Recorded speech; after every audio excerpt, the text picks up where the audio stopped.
Super chat দাও, দিয়ে দিয়ে আমাকে হেল্প করে $100 কমপ্লিট হোক। আর কি বলবো বলো? তো আর কি বলবো, ধর্মপথে এসে আবার লোভে পরিণত হয়ে গেছি আমি, আর কি। তো যারা ওই ধর্ম করার জন্য, যারা পথ কীর্তন গাওয়ার জন্য ওই দূর থেকে শিল্পী নিয়ে আসে, তারা ভাবে যে কি সুন্দর কথা বলছে রে, ও কত সৎ। কিন্তু আমি তো জানি আমি টাকার লোভে এসেছি, তাই না? একটা পথ কীর্তন গাইতে আসবে, নেবে 30-40 হাজার টাকা ঠুসে নিয়ে নেবে 2 রাতে। তাহলে সে তো টাকা নিচ্ছে, ওই লাইটটা ফ্যানটা যত যা কিছু আছে, কিন্তু ধর্মটা এমনভাবে আপনাকে ঢুকিয়ে দিয়ে গেল, টাকা ছাড়া এই যুগে কোনো সম্মান নেই। একটা ডাক্তার যদি হোমিওপ্যাথি ডাক্তার ভালো ওষুধ দেয়, তাও আর খাবে না কেউ। কেন? কম দাম তো, পয়সা লাগে না, এমনিও কেউ কেউ দিয়ে দিচ্ছে হাসপাতালে। এই হোমিওপ্যাথিতে কাজ হবে না, সরকারি হাসপাতালে মেডিসিন দিচ্ছে, ওটা দিয়ে কাজ হয়ে যায়, কিন্তু মানুষ খায় না কেন? দাম লাগে না তো।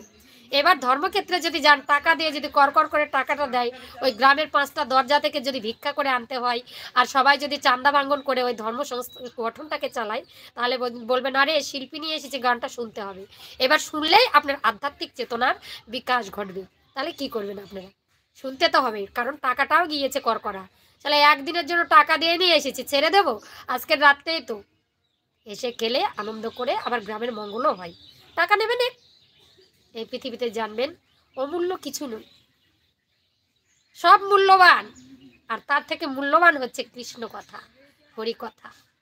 আর তার থেকে মূল্যবান কৃষ্ণ বিনা, রাধা বিনা কৃষ্ণ আধা। তো এই হচ্ছে ঘটনা। তো আমরা যেখানেই যাই না কেন, ধর্মশাস্ত্র ধর্ম সংগঠনে যান না কেন, যেখানেই যান, টাকাই হচ্ছে সর্বশ্রেষ্ঠ মূল। আপনার টাকা থাকবে, আপনাকে সবাই সেলাম ঠুকবে। আপনার পকেটে টাকা নেই, আপনাকে কেউ ঘুরেই তাকাবে না। আপনি এখন পায়ের জুতোটা ছেড়ে কোনো বিয়ে বাড়ি জানতে হলে সি সি সি সি সি, গায়ের মধ্যে ভালো ভালো পোশাক আর পায়ের জুতো নয়, গলার মধ্যে টাই বেঁধেছেন, গায়ে ব্লেজার পরেছেন, আর পায়ের মধ্যে শুনে কি লাগবে? খারাপ লাগবে না? এরকম ঘটনাটা এই বিশ্ব ব্রহ্মাণ্ড যতটুকু, মানে যেটা অমূল্য, মূল্য নেই যার, তার দিকে কেউ তাকায় না। আর যারা মূল্যবান, মানে টাকাওয়ালা ব্যক্তি আর দামি দামি ডাক্তার, এগুলোই এখন মূল্যবান। আমি তো এটাই বুঝি। হরে কৃষ্ণ। দুঃখ করো না, চলে যাব। ও কাকে বলছে? বেলাকে বলছে। আচ্ছা, হরে কৃষ্ণ কৃষ্ণ কৃষ্ণ হরে হরে, হরে রাম রাম রাম হরে হরে। আর নামেরই অমৃত কথা। হরে কৃষ্ণ। চলো।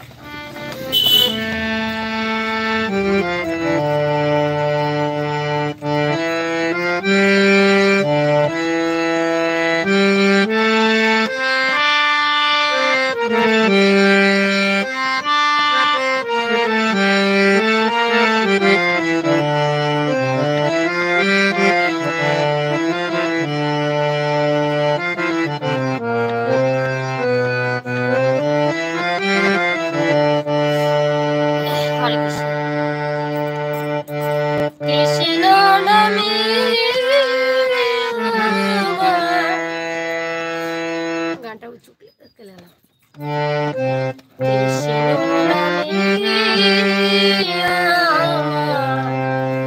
আখি যেন ঝরে গো, যেন তারে